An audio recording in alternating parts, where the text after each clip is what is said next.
My mill wants me to give my 3-year-old daughter to my sister-in-law and her husband, or else she would take me to court for being an irresponsible parent, which I am not. I, 35M, am a single dad to my 3-year-old daughter, Lily. My wife, Sarah, passed away 2 years ago from cancer. It was a devastating loss for both me and Lily, but we've been doing our best to move forward and create a happy life together. Recently, my mother-in-law, Karen, 58F, approached me with a shocking request. She wanted me to give custody of Lily to Sarah's younger sister, Emily, 30F, and her husband, John, 32M.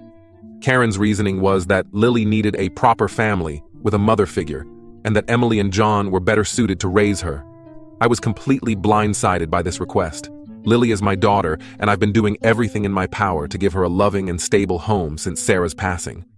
I've rearranged my work schedule to be more present, hired a part-time nanny to help when I'm at work, and made sure Lily has plenty of playdates and activities to keep her engaged and happy. When I declined Karen's request, explaining that I had no intention of giving up custody of my own child, she became furious. She accused me of being selfish and not thinking about what was best for Lily. I tried to remain calm and reiterate that I was perfectly capable of raising my daughter, but Karen wouldn't listen. The situation escalated when Karen threatened to take me to court. She claimed she had evidence that I was an unfit parent and that she would use it to gain custody of Lily for Emily and John. I was shocked and hurt by her threats, especially since I've always tried to maintain a good relationship with Sarah's family for Lily's sake. I asked Karen what kind of evidence she supposedly had, but she refused to elaborate. She just kept insisting that Lily would be better off with Emily and John, and that I was depriving her of a chance at a normal family life. I stood my ground and told Karen that I would fight any attempts to take Lily away from me. I reminded her that I am Lily's legal guardian and that there was no basis for her claims. I also pointed out that uprooting Lily from her home and separating her from her father would be incredibly traumatic for her. Karen stormed out of my house, threatening that I would be hearing from her lawyer soon. I was left feeling angry, hurt, and worried about what might happen next. Since then, I've been documenting all of my interactions with Karen and keeping detailed records of Lily's care. I've also reached out to a family lawyer to discuss my options and prepare for any potential legal battle. I'm confident that I'm doing the right thing by keeping Lily with me. But Karen's accusations and threats have left me feeling shaken. I can't help but wonder if I'm being selfish by not considering her proposal more seriously. Emily has been struggling with fertility issues due to hormonal complications. She and John have been trying to have a child for several years without success. I sympathize with their situation, but I don't believe this justifies taking Lily away from me. Over the next few days, I tried to maintain our normal routine for Lily's sake. I took her to the park, read her bedtime stories, and did my best to shield her from the tension with her grandmother. However, I couldn't help but feel a constant sense of anxiety, wondering when the other shoe would drop. A week after Karen's initial visit, I received a formal letter from a lawyer representing her. The letter outlined a series of allegations against me, claiming neglect and emotional abuse. I was accused of working too much and leaving Lily with strangers, referring to her nanny, who has been with us for over a year and whom Lily adores. The letter also suggested that I was emotionally unstable due to my grief over Sarah's death and unable to provide a nurturing environment for Lily. Reading these accusations felt like a punch to the gut. I've dedicated every part of my life to ensuring Lily's happiness and well-being since Sarah passed away. To have my efforts twisted and used against me was infuriating and heartbreaking. I immediately contacted my lawyer and forwarded the letter to her. She assured me that the claims were baseless and that we had a strong case to maintain custody. She advised me to gather character references from Lily's pediatrician, her preschool teachers, and other family members who could attest to my parenting abilities. As I began reaching out to people for these references, I was overwhelmed by the support I received. Lily's teachers praised her development and social skills, noting how well-adjusted she seemed despite the loss of her mother. Our pediatrician wrote a glowing letter about Lily's health and my attentiveness as a parent. Even some of Sarah's cousins and aunts reached out to offer their support, saying they disagreed with Karen's actions. Despite this flood of support, I couldn't shake the feeling of betrayal. Karen had been a part of our lives since Lily was born. She had helped us during Sarah's illness and in the aftermath of her death. I had always thought we had a good relationship, even if it was sometimes strained by our shared grief. Now, it felt like she was trying to tear apart what remained of our family. I tried to understand Karen's perspective. Maybe she genuinely believed Lily would be better off with Emily and John. Perhaps she was struggling with her own grief and wanted to keep a piece of Sarah close by having Lily raised by her other daughter. But no matter how I looked at it, I couldn't justify her actions or the hurtful accusations she was making against me. Update. Yesterday, Emily and John showed up at my doorstep unannounced. I was surprised to see them, especially after Emily's earlier call where she had apologized for her mother's behavior. Lily was napping, so I invited them in for a quiet talk. Emily started the conversation by saying that they believed it might be best for Lily to live with them. John nodded along, looking uncomfortable but supportive of his wife. I listened patiently, trying to remain calm. When Emily finished, I politely but firmly restated my position. I told them that while I appreciated their concern, Lily was my daughter, and I had no intention of giving up custody. I emphasized that Lily was happy, well-adjusted, and that uprooting her would be traumatic. Emily's behavior suddenly changed. Her face hardened, and she accused me of being selfish. She said I was ruining Lily's life by depriving her of a mother's care. I was shocked. Then, Emily made an accusation that surprised me.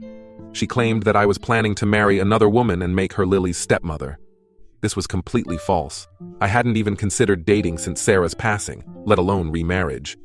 When I denied this, Emily became even more agitated. In a moment that felt surreal, Emily then accused me of never having truly loved Sarah and not loving Lily either. She said that if I really cared about Lily's well-being, I would let her be raised by a real family. I was stunned into silence by the brutality of her words. As I struggled to respond, John tried to calm Emily down, but she brushed him off. She stood up abruptly and declared that they would be back with their lawyer. Emily stated that they would fight for custody and that I should prepare myself to lose Lily. They left quickly after that, leaving me reeling from the encounter. I sat in silence for a long time, trying to process what had just happened. After collecting myself, I called my lawyer to update her on this new development. She advised me to document the visit and Emily's threats, assuring me again that they had no legal grounds to take Lily away from me. That night, as I tucked Lily into bed, I held her a little tighter than usual. I promised her, and myself, that I would do everything in my power to protect our little family. The road ahead might be difficult, but I was prepared to face whatever challenges came our way. Now, I'm left wondering how things escalated to this point. How did a family that once supported each other become so fractured? And most importantly, how can I shield Lily from this brewing storm while still maintaining her relationships with her extended family? Update. 2 days after Emily and John's visit, I received a call from Sarah's grandmother, Elizabeth.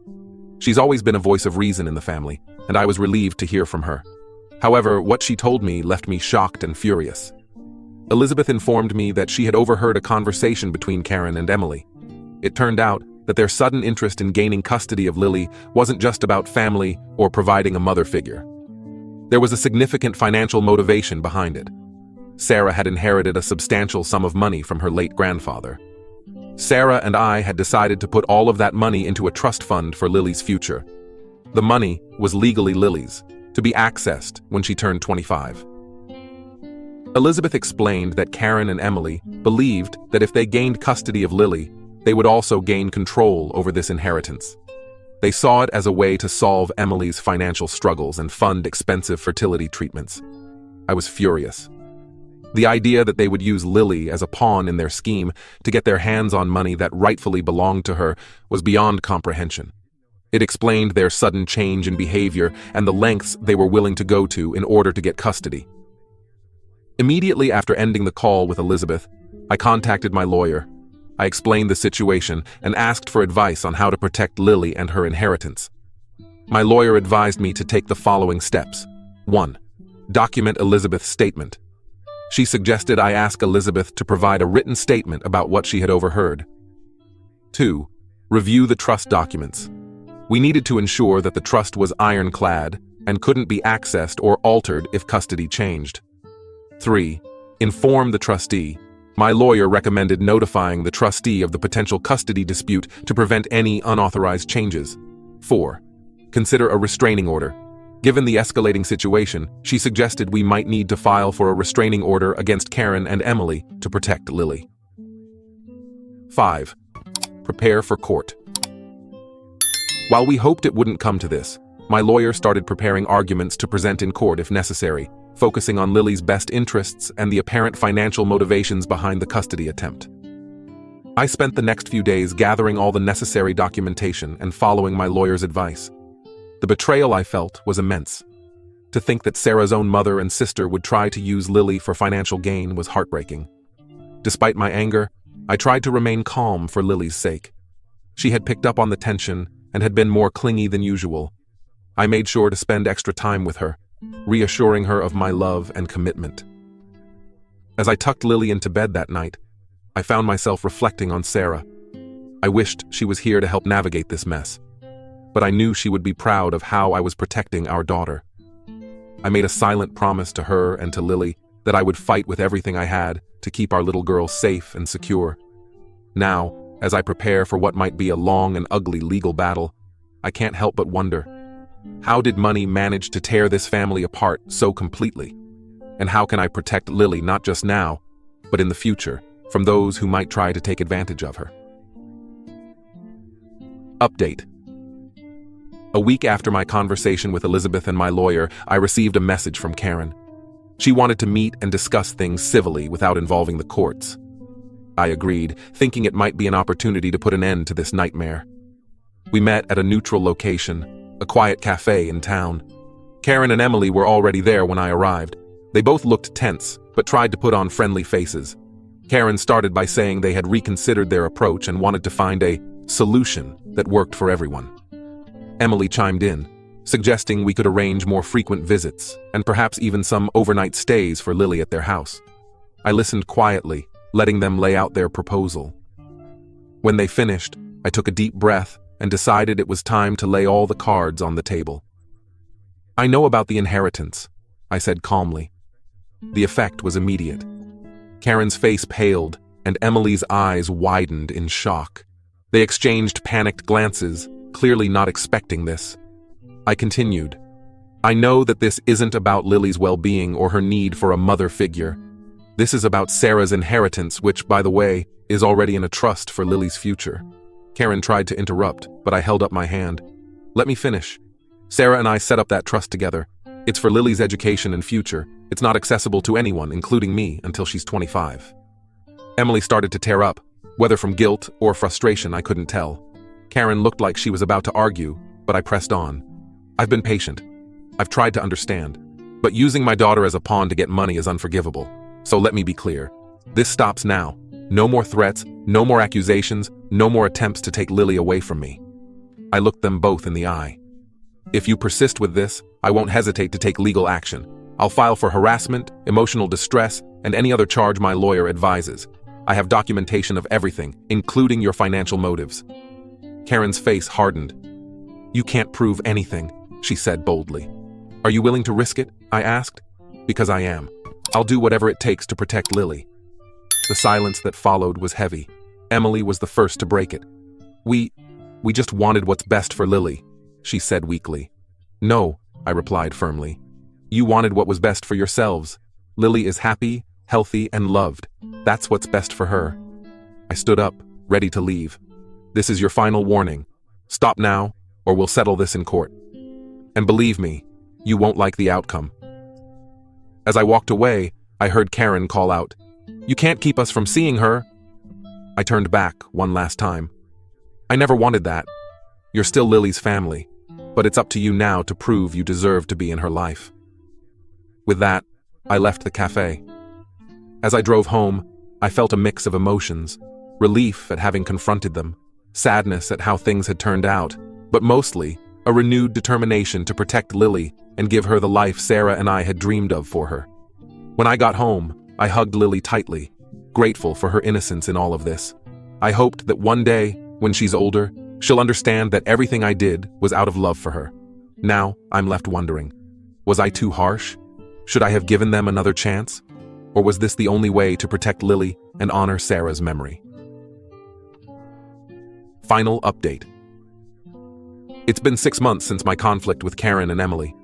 The aftermath wasn't easy, but things have gradually settled into a new normal. After our meeting, Karen and Emily backed off. They formally apologized, acknowledging their wrongdoing and expressing remorse for their actions. While I appreciated this step, I remained cautious. We've slowly rebuilt some form of relationship, primarily for Lily's sake. They now have supervised visits once a month. It's not perfect, but it's a start. Lily is thriving.